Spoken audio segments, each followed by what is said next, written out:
ఈ కదలికలన్నీ ఆగిపోయేది ఎప్పుడంటే ఇది కదలడం ఆగిపోయిన తర్వాత అన్ని అనుబంధాలు ఆగిపోతాయి.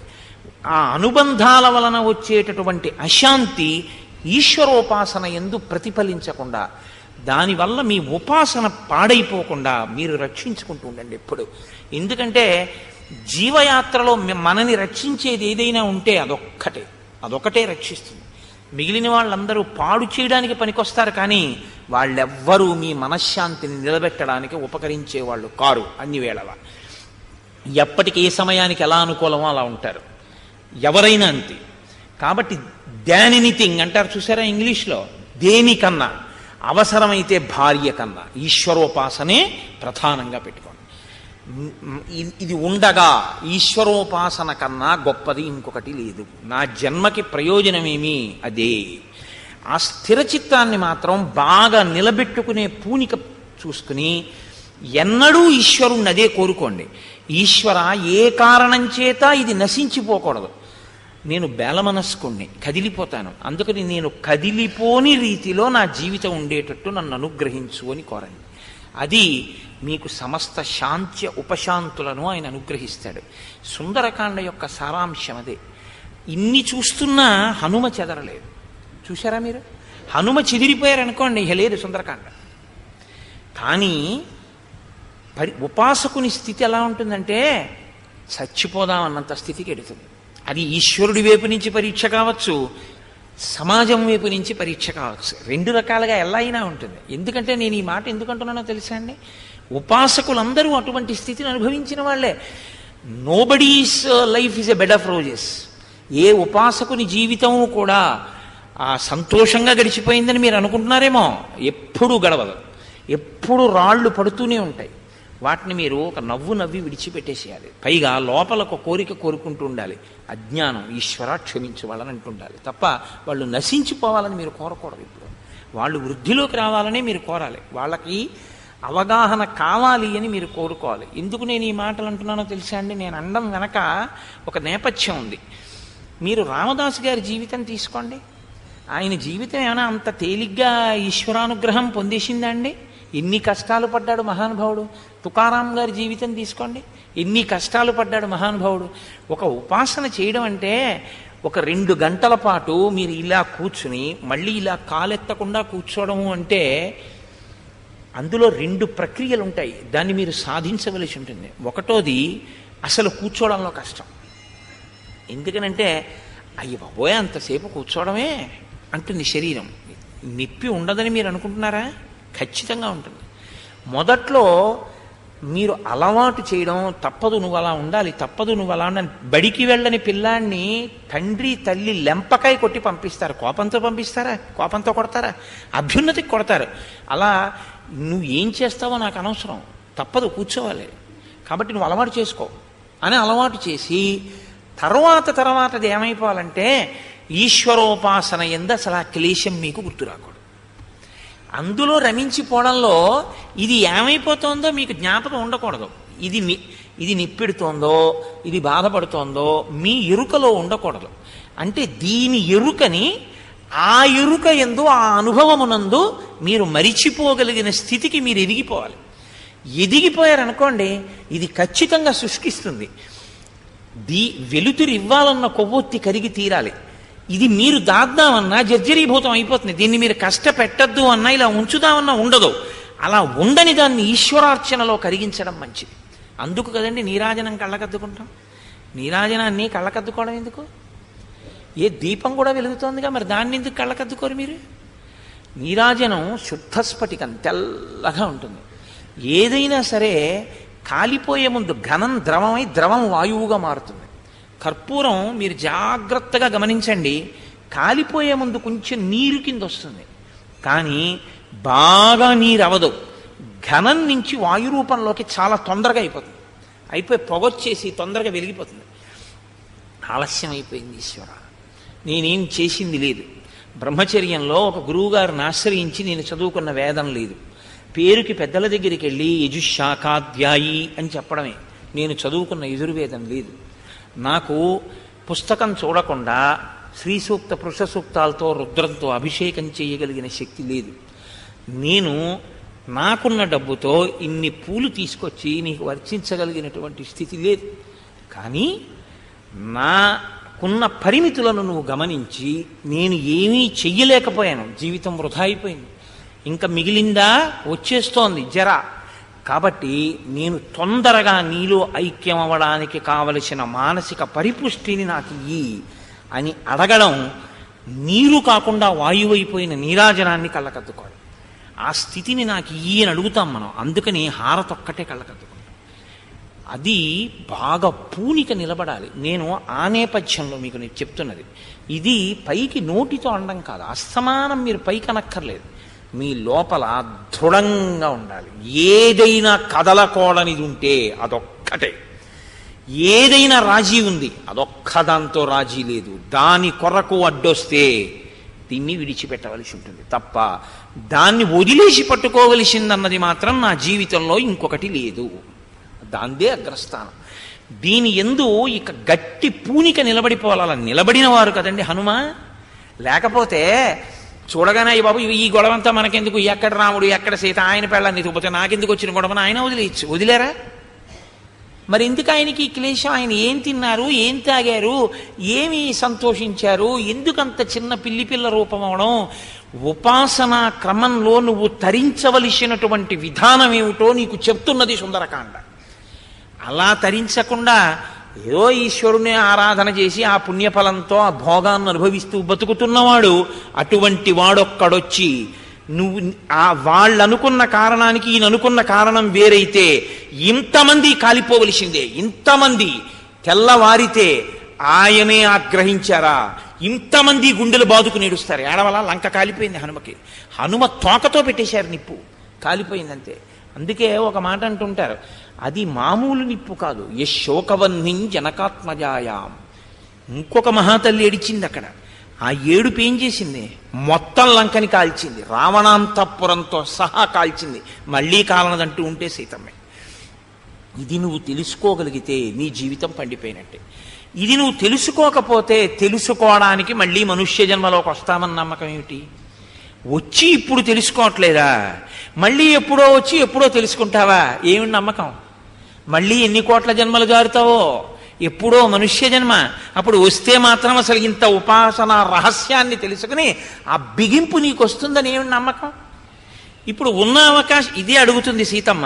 ఇహ సంతో నవాసంతి సతోవా నానువర్తసే తథాహి విపరీతాతే బుద్ధిరాచారవర్జిత అని అడిగింది ఆవిడ. ఇక్కడ చెప్పేవాళ్ళు లేరా? చెబితే నువ్వు వినవా, విని ఆచరించవా? ఎక్కడుంది సమస్య నీకని అడిగింది. అందుకని సుందరకాండ అడిగింది. అది రావణుని అడిగింది కాదు, సమస్త సమాజాన్ని అడిగింది ఆవిడ. ఎన్ని యుగాలు మారినా అదే ప్రశ్న. నీకు చెప్పేవాళ్ళు లేక, చెప్పేవాళ్ళు చెప్పినా నువ్వు వినవా, విని విడిచిపెడతావా, ఆచరించవా? ఎక్కడుంది నీ సమస్య? ఎందుకు ఇన్ని జన్మలు ఎత్తుతున్నావు? ఎందుకు ఈ జన్మ చిట్ట చివరి జన్మ చేసుకోవాలన్న పూనిక లేకుండా పోతోంది? అన్నీ ఏదో దీనికన్నా హరిబ్రహ్మాదులు వచ్చినా నేను విన్నండి అంటాడు. హరిబ్రహ్మాదులు వచ్చి నీకు చెప్పేది నీలోంచి వాళ్ళు వెళ్ళిపోతే చాలు. వాళ్ళు రావడం ఎందుకు నీకు చెప్పడానికి? వాళ్ళు రావక్కర్లేదు. ఈ మాట ఇంకో దానికి అనమే. ఏది ఏమైపోయినా ఈశ్వరుడి పాదాలు వదలనండి అనమే. అలా అన్నవాళ్ళు పరీక్షకి లోనయ్యారు. అంత తేలిగ్గా అలా అన్నారనేమి ఈశ్వరుడు వచ్చేయలేదు, మీరు అది గమనించాలి. అలా అన్నవాళ్ళు కొరడాలు దెబ్బలు తిన్నారు. మహానుభావుడికి పావు షేరు అన్నంలో 16 షేర్ల ఉప్పు కలిపి అన్నం వండారు. వండి అన్నం పెట్టారు. ఆయన రామచంద్రమూర్తికి పెట్టి, నీకు పెట్టకుండా నేనేమీ తిన్ను, అది క్షరాన్నమో క్షీరాన్నమో, నువ్వు తిను నేను తింటా అని అక్కడ పెట్టి, రామా నీకు నివేదన తింటానన్నాడు. ఆయనకి పెట్టిన క్షరాన్నము రామదాసుకి క్షీరాన్నమైంది. నీవు నమ్మితే పరీక్ష వస్తుంది, ఫలితము ఉంటుంది. పరీక్ష లేని ఉపాసన ఉండదు. ప్రతి ఉపాసనకి పరీక్షలు ఉంటాయి. నిలబడగలగాలి. అలా నిలబడగలిగితేనే హనుమ. నిలబడ్డారు హనుమ. తప్ప ఏదో ఒక పరీక్ష దగ్గర బాబోయ్ ఇంత గొడవ నాకెందుకంటే పోయిందంతే. మిగిలిన పనికి మాలిన వాటి నిలబడుతున్నావు, ఇందులో నిలబడదామని ప్రయత్నం చెయ్యి. ఈశ్వరుడు వచ్చి నిన్ను కాపాడతాడంతే. పూనికతో నిలబడు చాలు. ఈశ్వరుడు వస్తాడు, వచ్చి నిన్ను కాపాడి తీరుతాడు. మళ్ళీ నీ ఉపాసనకి రక్ష ఆయనే, ఇంకోడు ఉండడు రక్షించడానికి. ఇది బాగా పట్టుకోమని చెప్పేటటువంటి కాండ సుందరకాండ. ఇది మీ మనసులో మీరు సుందరకాండని ఎంత అధ్యయనం చేస్తారో, ఎంత లోతుగా విశ్లేషిస్తారో, ఎంత బాగా మీరు ఆ స్థితిని లోపల ధ్యానం చేసి పట్టుకుంటారో మీరు అంత ఎదిగిపోతుంటారు. ప్రతి క్షణం ఉపాసనలో పెరిగిపోతుంటారు. ఈ స్థితి ఎక్కడి నుంచి వస్తుందంటే సుందరకాండలోంచే వస్తుంది. అందుకే సుందరకాండ పారాయణకాండ. సరే, ఆ కోణంలో మీరు వినండి. ఇప్పుడు ఆ రాక్షసులందరూ అక్కడ ఉన్నారు, వాళ్ళ ఇళ్ళన్నీ వెతుకుతున్నారు. ఎవరి కోసం? సీతమ్మ కోసం. ఏమైన కర్మ? రామార్థం వానరార్థంచ, రామకార్యం మీద వెతుకుతున్నారు. కాబట్టి శూలముద్గరహస్తాశ్చ శక్తితో మరధారిణీ దదర్శ వివిధాన్ గుల్మాన్ తస్య రక్షపతే గృహే. ఎంత అందంగా మాట్లాడతారండి మహర్షి. నీ ఇంట ఉన్న వస్తువులు, నీ ఇంట ఉండే వ్యక్తులు నీ సంస్కృతిని చెప్పేస్తాయి. నీ కొడుకు నీతో కలిసి సంధ్యావందనం చేస్తే నీ ఇంటిది ఒక స్థాయి, నువ్వు నీ కొడుకు కూడా పేపరే చదివితే నీ ఇంటిది ఒక స్థాయి. నీ ఇంటి స్థాయి చెప్పడానికి ఎవరి తీర్పులు అక్కర్లేదు, ఎవరి జోక్యం అక్కర్లేదు, ఎవరు చెప్పక్కర్లేదు కూడా. నువ్వు లేచి సంధ్యావందనం చేసుకుని నీవు చేస్తే నీ కొడుకు కూడా సంధ్యావందనం చేస్తే, నువ్వు లేచేటప్పటికి మీ ఆవిడ నీకు మన్నీళ్లు పెట్టి నువ్వు లేవగానే పూజామందిరంలోకి వెళ్ళడం నీకు అలవాటైతే చాలు, నీ జీవితానికి శ్రీరామరక్ష. నీ ఇంటికి వచ్చి చూసినప్పుడు అవేమీ లేకపోతే, మీ ఇంట్లో మీ నాన్నగారి ఫోటో, మీ అమ్మగారి ఫోటో, ఈశ్వరుడి మూర్తి, మహాత్ముల మూర్తులు తప్ప మిగిలిన పనికిమాలినవన్నీ ఉంటే మీరు మీ గురించి ఏమీ చెప్పక్కర్లేదు. మీరు చెప్పినా చాలా సంతోషం అండి, చాలా సంతోషం అండి అండమే. కానీ ఆహాహా ఏమి వైభవం రా నీ ఇల్లు, ఏ మూర్తులు ఎటు కళ్ళు తిప్పినా నీ సంస్కృతి ఏమిటో నీ ఇల్లు చెప్తోంది, తెలిసిపోదు. కాబట్టి ఆయన పరిస్థితి ఏమిటో అక్కడ ఉన్నవాళ్ళు చెప్తారు. రామచంద్రమూర్తి మీరెళ్ళి భోగం అనుభవించండి అని తాను గుహలో పడుకుంటాడు. రావణుడు లోపల తాను భోగం అనుభవిస్తూ వీళ్ళని విచ్చుకత్తులట్టుకుని బయట ఉండండి, ఎందుకంటే నేను ఎత్తుకొచ్చిన ఆడవాళ్లతో అనుభవిస్తున్నాను, ఎవడొస్తాడో అంటాడు. అంతే తేడా. ఎవరి ముందు ఎవరున్నారు? ఎవరు నిలబడ్డారు? రాముడి ముందు రావణుడు నిలబడ్డాడా? రావణుడి ముందు రాముడు పడిపోయాడా? నీ నడవడి, నీ ధర్మం, నీ ప్రవర్తన నిన్ను కాపాడుతాయి. దానికి ఇతరుల కితాబెందుకు? నీకు సుందరకాండ ఆదర్శం. నువ్వు నమ్ముకున్నది నిన్ను రక్షిస్తుంది. సుందరకాండ కన్నా నీకు ఆదర్శం ఇంకోటి లేదు. అంతే. నీకు ఇతరుల యొక్క ప్రమేయంతో నీకే సందర్భం లేదు, నీకు దాని గురించి పట్టింపక్కర్లేదు. అందుకే సుందరకాండ బాగా అర్థమైతే మీరు సర్టిఫికెట్ల గురించి తాపత్రయపడరు. ఆయన భక్తుడండి అని ఎవడో అనుకోవాలని, ఆయన ఉపాసకుడని ఎవడో అనుకోవాలని, లేకపోతే ఏదో 10 మంది నమస్కారం పెట్టాలని, 10 మంది గౌరవించాలని ఈ వెర్రీ ఉండదు మీకు. మీరు వీటన్నిటికీ దూరంగా ఉంటారు కూడా. ఎందుకో తెలుసా అండి? ఎందుకు అవన్నీ? నాకు అవన్నీ ఎందుకు? ఆ గుర్తింపులన్నీ ఎందుకు? ఈ గుర్తింప మీకు కావలసింది? సర్వేశ్వరుడు నావాడివిరా నాన్న అని ఇలా చెయ్యేసి దగ్గరికి తీసుకోవడమా మీకు కావలసింది?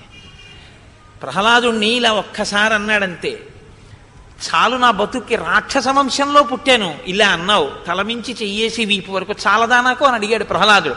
నీకు అది కావాలా, ఇది కావాలా? ఎందుకు ఆ నమస్కారాలు నీకు? ఎందుకు ఆ సన్మానాలు? ఎందుకు ఆ సన్మాన పత్రాలు? ఏం చేస్తావు? నీ శరీరం పడిపోయిన తర్వాత పెంట కుప్పలో బారేస్తాడు నీ కొడుకు, ఇంటి నిండా ఏమిటివన్నీ ఆయన ఎప్పుడో పోయాడని. ఎందుకవి? ఏం పనికిరావు. నువ్వు ఈశ్వరుడి దగ్గర కూర్చుంటే సర్వేశ్వరుడు నాన్నదా అని నిన్ను దగ్గర కూర్చోబెట్టుకున్నాడా ఎప్పుడైనా? అలా నువ్వు ప్రవర్తించావని నీకు నమ్మకం ఉందా? చాలు, నీ జన్మకి ధన్యత. ఈ సర్టిఫికెట్ ఆయన దగ్గర పుచ్చుకో, ఆయనకి దగ్గరవు. ఆయనకి దగ్గరయ్యావని 10 మంది నీకు నమస్కారం పెడితే నీకు ఒరిగేది ఎందుకు? నీకు ఆ వ్యామోహం. ఇది సుందరకాండ నేర్పుతుంది. ఉపాసన యందు చిత్తశుద్ధి, అందుకే సుందరకాండకున్న గమ్మత్తు ఏమిటో తెలుసా అండి? ఒకరి గొప్పతనాన్ని ఇంకొకరు చెప్పరు సుందరకాండలో. ఎవరి గొప్పతనం వాళ్ళ ఉపాసన చేత తెలుస్తుంది. సీతమ్మ గొప్పతనం, ఆవిడ మాట అంటే అగ్నిహోత్రం ఆరిపోవలసిందే. హనుమ గొప్పతనం ఆయన నడవడి చేత తెలుస్తుంది. రావణుడి తక్కువతనం ఆయన పడుకోవడంలో, ఆయన నడవడంలో, ఆయన వీధిలో కాపలా పెట్టడంలో తెలుస్తుంది. నీకేం కావాలి? సుందరకాండలోంచి ఎలా ఉందాం అనుకుంటున్నావు? ఇవన్నీ విని రావణుడిగా ఉందాం అనుకుంటావా? ఇంకో 9 తలకాయలు మీకు తెచ్చిపెట్టినా ఉండవు. రాముడిగా ఉందాం అనుకుంటావా? ఈ యుగం కాదు, ఎన్ని యుగాలైనా నువ్వు కీర్తింపబడతావు. చాలు. నువ్వు కాదు, నువ్వు పుట్టినందుకు నీ వంశం తరించిపోయింది. 10 తరాల వాళ్ళు ఊర్ధ్వలోకాల్లోకి వెళ్ళిపోతారు. చాలు వీడు పుట్టాడని. వాడు శరీరం విడిచిపెట్టేసిన నాడు వాడు వెడుతుంటే సర్వేశ్వరుడు ఎదురొచ్చి చేతులిచ్చి వాడిని తీసుకెడతాడు. రారా నిన్ను నాలో కలుపుకుంటున్నానని. నీకేం కావాలి? మిగిలిన ధూర్తులు మాట్లాడేటటువంటి మాటలు నిన్ను ఆపాయా, నిన్ను ఉద్ధరించాయా? నీకెందుకు ఇలా విని ఇలా వదిలి నీ ఉపాసనని పాడు చేసుకోవద్దు. ఇది సుందరకాండ యొక్క తీర్పు. మహత్తరమైన మాట సుందరకాండ మాట్లాడు. దాన్ని దేనికోసం పణంగా పెట్టవద్దు. ఐహిక భోగాల కోసం కన్నా నిష్కామోపాసనకి కూడా ప్రయత్నం చేయాలి. కూడా నేను ఎందుకన్నానో తెలుసా అండి? భగవద్గీతలో శ్లోకం ఉంది, ఆర్తి జిజ్ఞాసురర్థార్థి జ్ఞానీచ భరతర్షభ. గృహస్థాశ్రమంలో ఉన్నవాడు కోరితే ఆయన్నే కోరాలి కదా. నాకు కష్టం ఉందండి, నేను ఎవరికి చెప్పాలి? నేను అసలు ఆ కష్టాన్ని తీర్చుకోవడానికి ఒకరి దగ్గరికి వెళ్లే ముందు నేను నా ఈశ్వరుడికి చెప్పుకోవాలి. ఈశ్వరుడికి చెప్పుకొని, సర్వేశ్వర కొంచెం బాధపడుతున్నానయ్యా, మనశ్శాంతి ఉండట్లేదు, నువ్వు నాకు ఈ మనశ్శాంతి ఇస్తే తప్ప నాకు మళ్ళీ ధ్యానం మీద దృష్టి కుదరదు, కాబట్టి నాకు కొంచెం ఈ సమస్య పరిష్కరించి పెట్టు అని మీరు ఈశ్వరుణ్ణి అడగాలి. ఇప్పుడు ఈశ్వరుణ్ణి అడగకుండా ఎలా ఉంటారు మీరు? కామ్యం తప్పదు కాబట్టి కూడా అన్నాను నేను. గృహస్థుకి కామ్యం ఉండి తీరుతుంది, అడగాలి.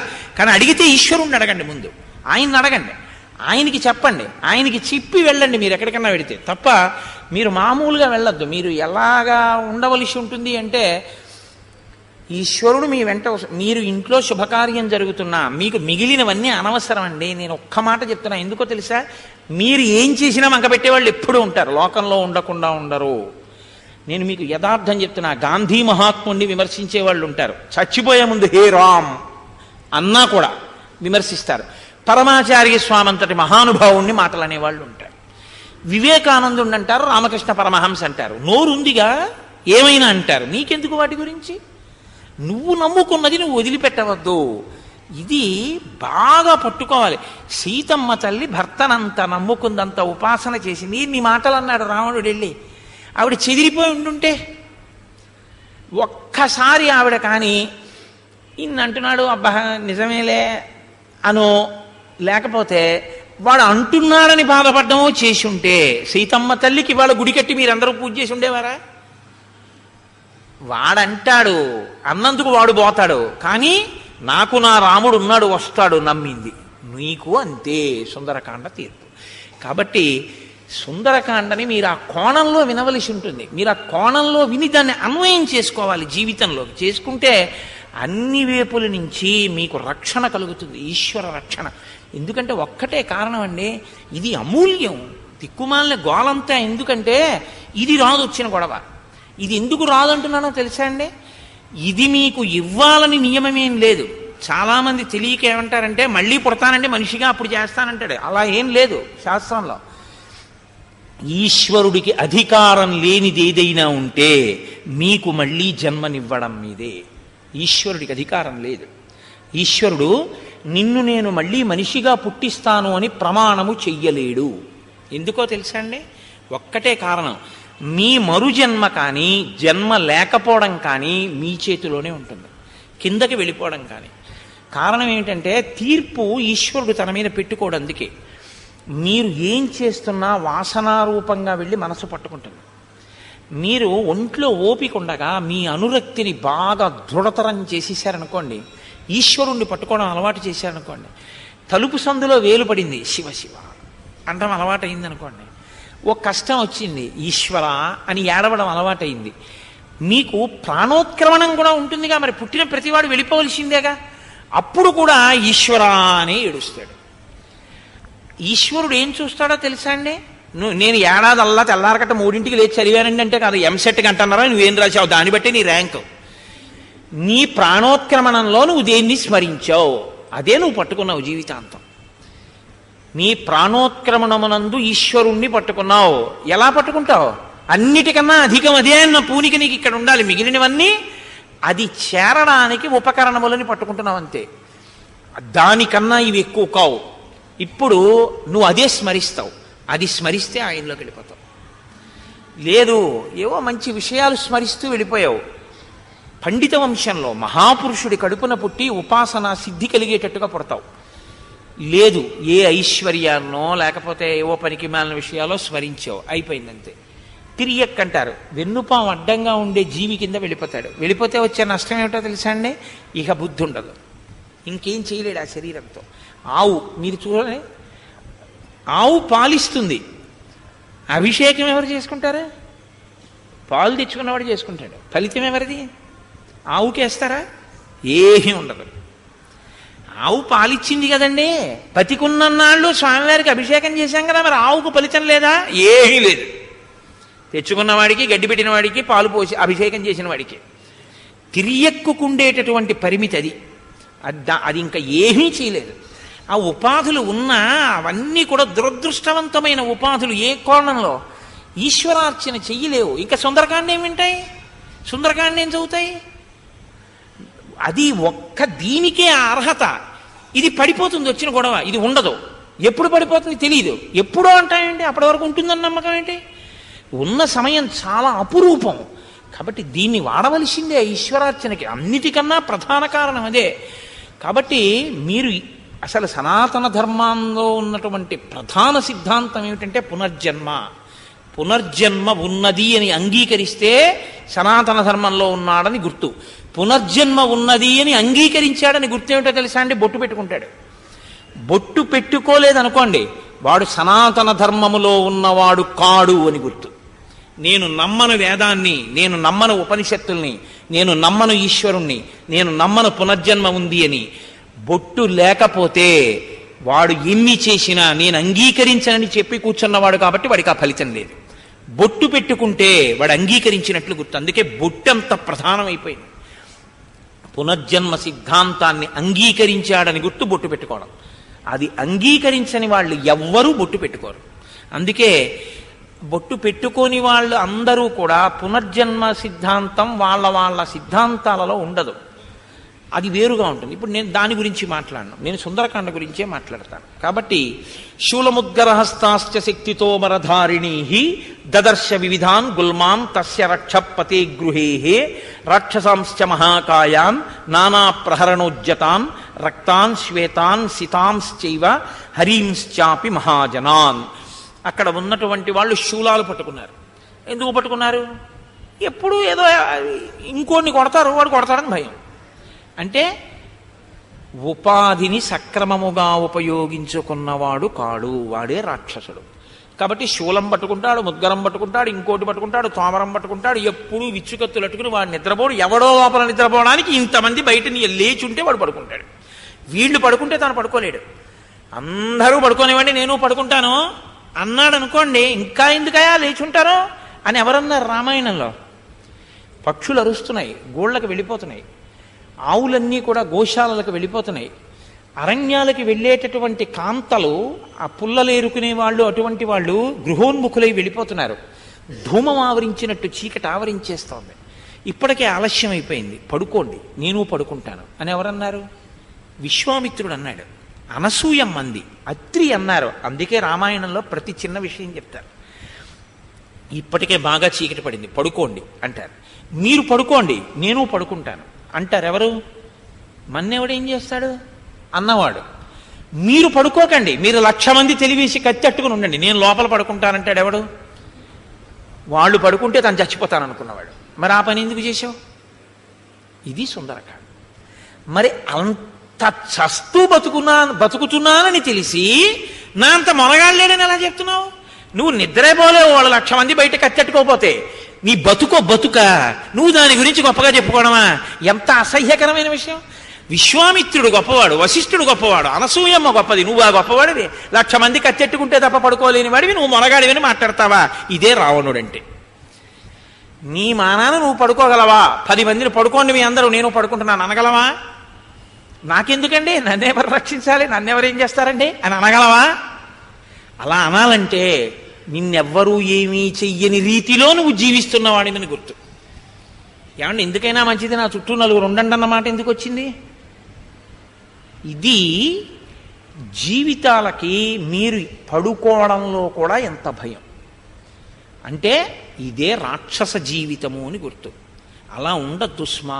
అది సుందరకాండ హెచ్చరిక. అంతేకాని కథాపరంగా రావణుడు లోపల పడుకున్నాడు, 1,00,000 మంది విచ్చుకత్తులు పట్టుకు తిరుగుతున్నారు, అబ్బా అలా ఉండాలండి, నిజంగా ఏమి గొప్పవాడండి అన్నారు అనుకోండి, కొంప ములిగిపోతుంది.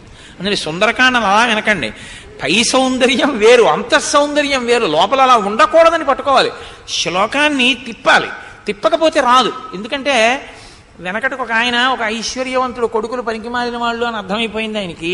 చచ్చిపోతూ ఊరే మీరు ఎలాగో పనికిరారు, ప్రతి ఇంటికి వెళ్ళి భిక్షాటనం చేసి తినండి, ఒకవేళ ఇంకా కరువు వచ్చేసి పెట్టేవాడు కూడా లేకపోతే నేను మీకు గొప్ప ఐశ్వర్యాన్ని చెప్తాను, అది చేద్దురు కానీ నేను ఒక కాగితం ముక్క మీద రాసి ఇచ్చిన 3 సూత్రాలు ఉంటాయి, ఆ 3 సూత్రాలు చదువుకోండి, దాన్ని బట్టి బతకండి అన్నాడు.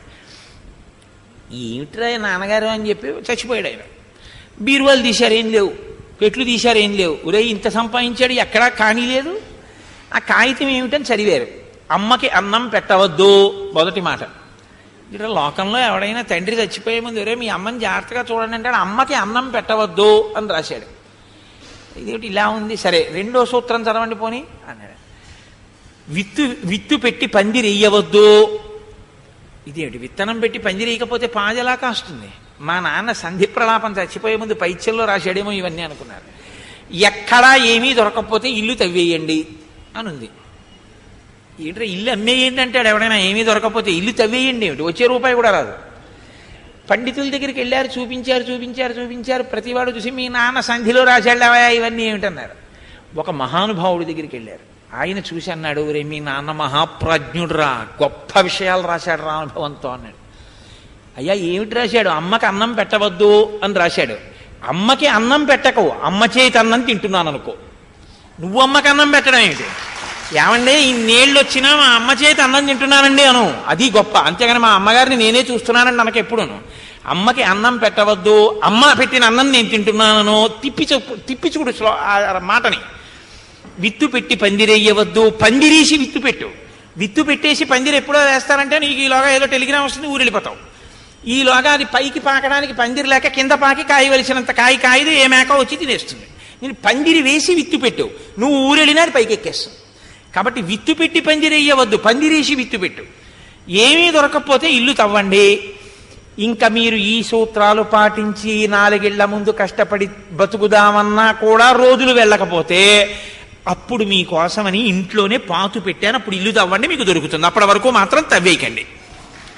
అందుకని తిప్పితే అందులోంచి సారం వచ్చింది. సుందరకాండని తిప్పి చూస్తుండాలి ఒక్కొక్కసారి, అంతేగాని రావణాసురుడు లోపల పడుకుంటే 1,00,000 మంది బయట కత్తులు పట్టుకున్నారు, అబ్బా ఎంత గొప్పవాడండి అని వెంటనే ఆయన ఫోటో దొరుకుతుందా అండి అని అడగకూడదు. మనం అలా పడుకోకూడదండి జీవితంలో, ఎప్పుడు రాముళ్ళ గుహలోనైనా పడుకోగలగాలి అనాలి. తప్ప దాన్ని వైభవం కింద స్వీకరించకూడదు. బాహ్య వైభవమైన ఆంతర ప్రమాదం ఎంతుందో చూపిస్తుంది సుందరకాండ. ఇది మీరు పట్టుకుని సౌందర్యాన్ని పిండుకోగలిగిన మీ మనస్థితి సౌందర్యం. అందుకని సుందరకాండ, మీ పట్ల సుందరకాండ. అందుకని అబ్బో ఏమి సుందరకాండ అండి, అందుకని ప్రతి శ్లోకం సౌందర్యం అలా తిరుగుతుంది. మీరు ఆ సారాన్ని పట్టుకుంటే చాలు. ఇప్పుడు నేను ఇహ రావణాసురుడి అంతఃప్రమనగా అరువులు ఇలా ఉండునో, వజ్రములుండునో, వైఢూర్యములుండునో, దిక్కుమాలినాడు పడుకోలేని వాడు, ఏమి ఉంటే ఎందుకు ఎవడకు కావాలంటారు అడగాలి. మీరు అడిగితే అప్పుడు మీకు పట్టుకుంది సుందరకాండ అని గుర్తు. గుహలో పడుకున్న రాముడు గొప్పవాడండి, 3 రోజుల నుంచి చెప్తున్నారు వాడి ఇంటికి బంగారం అని, వెండి అని, రాగని. అసలు సైటే వాడిది కాదు. బిల్డింగ్ ఎంత గొప్పదైనా కట్టండి, అసలు సైటు వాడిది కాదు. ఎంత ప్రమాదం. అసలు లంక వాడిది కాదు. పాలితాం రాక్షసేంద్రేణ నిర్మితాం విశ్వకర్మణ, అది విశ్వకర్మది, వీడు నాదంటున్నాడు. కాబట్టి ఈశ్వరుడు ఎప్పుడో వచ్చి నీది కాదు అవతల బొమ్మని తీసేస్తాడు, పోయిందంతే అక్కడితో. కాబట్టి ఇది పట్టుకోగలిగితే ధన్యత, అది సుందరకాండ. కాబట్టి ఇప్పుడు ఆయన రావణాంతపురం, ఆ రావణ భవనం అంతా చూశారు. ఎంత చూసినా ఎన్ని చూసినా ఏమీ కనపడలేదు, వైభవం కనపడుతోంది, బాహ్య వైభవం. పుష్పక విమానంలోకి ప్రవేశించాలి అని అనుకున్నారు. ఆ పుష్పక విమానంలో పడుకుని ఉన్నాడు ఆయన. కాబట్టి ఇప్పుడు దానికి వెళ్లే ముందు ఒకసారి ఆ అంతఃపురంలో ఉన్నటువంటి గదుల వంక చూశారు. చూస్తే మహర్షి ఒక అత్యద్భుతమైన శ్లోకం, ఈ ఒక్క శ్లోకాన్ని మీరు పట్టుకోగలిగితే సుందరకాండలో రావణ వైభవాన్ని మీరు పట్టేసుకున్నట్టు. సవేష్మజాలం బలవాన్ దదర్శ వ్యాసక్త వైఢూర్య సువర్ణజాలం యథా మహత్స్రా వృషిమేఘజాలం విద్యుచ్చినద్ధం సవిహంగజాలం. అది వర్షాకాలంలో మెరుపులు ఎలా మెరుస్తాయో, ఉండుండి మెరుపు మెరిస్తే, వర్షాకాలంలో మెరిసేటటువంటి మెరుపు అందం వేరు. వర్షాకాలంలో మెరుపు ఏం చేస్తుందో తెలుసా అండి? మేఘాలు దట్టంగా పట్టేస్తాయి కాబట్టి ఆ మెరుపు తీగ మెరిస్తే గుంటూరు పట్టణం అంతా కనపడుతుంది ఆ మెరుపు తీగలో. అది వర్షాకాలం కాదనుకోండి, ఏదో ఒక్క మబ్బుండో చిన్ని మెరుపు తొలుక్కుని వెలిసింది అనుకోండి, ఏదో ఫోటో తీసుకున్న ఫ్లాష్లా ఉంటుంది, దాని అందం ఉండదు. వర్షాకాలపు మబ్బు మీద మెరుపు అందం వేరు. ఆ అందంలో మీరు ఫస్ట్ ఫ్లోర్ బాల్కనీలో కుర్చీలో కూర్చుని అలా మెరుపు తీగ వస్తుందని చూస్తున్నారు అనుకోండి,